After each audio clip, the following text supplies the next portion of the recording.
Hello to everyone, welcome to my channel Beauty Tips. روزہ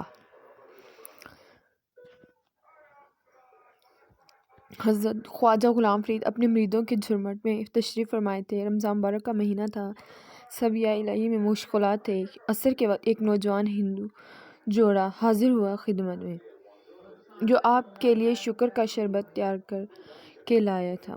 انہوں نے شربت پیش کیا تو خواجہ فرید نے شربت افطاری کے لیے ایک طرف رکھ دیا۔ یہ دیکھ کر بندو بولا، حضرت ہماری خواہش ہے آپ یہ شربت ہمارے سامنے نوش فرمائیں۔ یہ سن کر خواجہ فرید نے کہا، اچھا لاؤ شربت، اور عصر کے وقت ہی روزہ توڑ دیا۔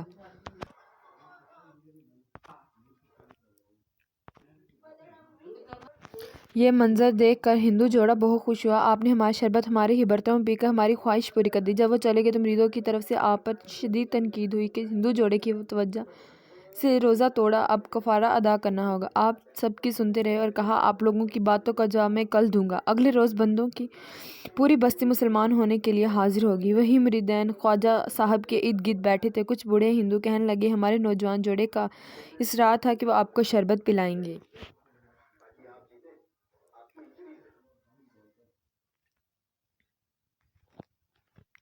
ہم لوگوں نے بہت سمجھایا کہ مسلمان کا درویش بندروں کا شربت نہیں پی گا، لیکن واپسی پر انہوں نے بتایا کہ آپ نے نہ صرف شربت پیا بلکہ عصر کے وقت اپنا روزہ بھی توڑ دیا۔ اس لیے ہم سوچنے پر مجبور ہو گئے، آپ لوگ کتنے عظیم و شان مذہب کے لوگ ہیں، جو روزہ تو توڑ دیتے ہیں لیکن انسانوں کا دل نہیں توڑتے۔ ہم پوری بستی والے مسلمان ہونے آ گئے ہیں۔